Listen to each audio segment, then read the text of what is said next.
चला तर फ्रेंड्स, फक्त फोटो बघून सुटलं ना तोंडाला पाणी, तर चला आता रेसिपी पण बघूया। तर बघा, या ठिकाणी मस्त असं कैरीचं आंबट गोड तिखट असं आपण छान लोणचं बनवलेलं आहे। आता हे लोणचं लहान मुलं चपातीवर पण खाऊ शकतात आणि आपण जेवणासोबत पण ते तोंडी लावायला घेऊ शकतो। तर बघा, त्यासाठी या ठिकाणी मी 5 आंबे घेतलेले आहेत। आता हे आमच्या बागेतलेच आंबे आहेत, केशर आंबा आहे हा। तर तुम्ही कोणताही आंबा घेऊ शकता आणि त्याचा हा पदार्थ बनवू शकता। अगदी 10 मिनिटात होतो। 10च मिनिटं मला फक्त मोजून यासाठी वेळ लागलेला आहे आणि पूर्ण वर्षभर आपण हे खाऊ शकतो।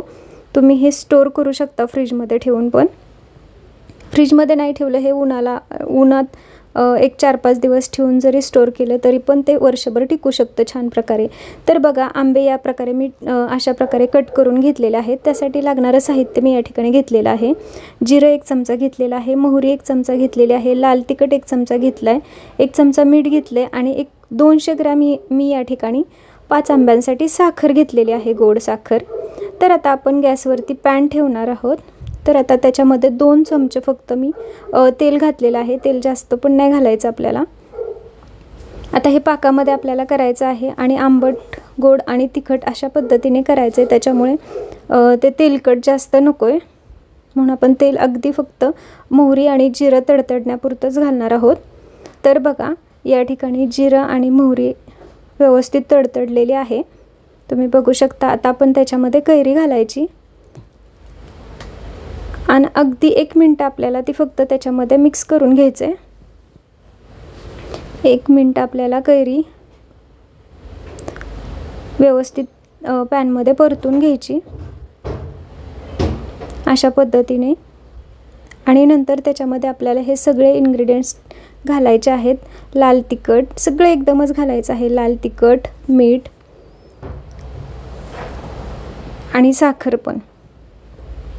आता हे सगळं व्यवस्थित आपल्याला परतून घ्यायचं आहे छान प्रकारे। साखर पण आपण लगेचच त्याच्यामध्ये घालायची आहे आणि ते व्यवस्थित आपल्याला परतून घ्यायचं आहे। 5 मिनिटं आपल्याला हे व्यवस्थित परतावायचं आहे आणि 5 मिनिटांनी तुम्ही बघू शकता की साखरेला पाणी सुटते आणि त्या पाण्यातच 5 मिनिटं आपल्याला साखरेच्या पाकामध्ये कैरी थोडीशी शिजू द्यायची, एकदम पाक थोडासा घट्ट होईपर्यंत।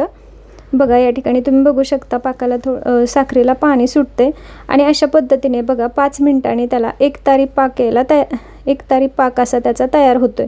आता या ठिकाणी आल्यानंतर गॅस बंद करायचा आहे। एकतारी पाक होईपर्यंत आपल्याला ही कैरी त्याच्यामध्ये परतवायची आहे।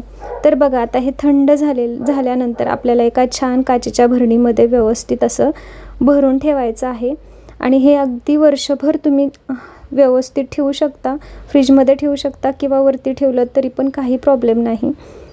तर बघा, या ठिकाणी मस्त चटपटीत असं आपलं छान कैरीचं आंबट गोड तिखट असं लोणचं तयार झालेलं आहे। मग तुम्ही हे चपातीसोबत असंच खाऊ शकता। लहान मुलंसुद्धा हे खूप आवडीने एन्जॉय करतील आणि आपल्याला पण जेवणासोबत ह्याचा आस्वाद घेता येईल।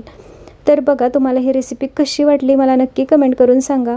रेसिपी आवडली असेल तर नक्की लाईक करा, तुमच्या फ्रेंड्ससोबत शेअर करा आणि माझ्या चॅनलला सबस्क्राईब करा।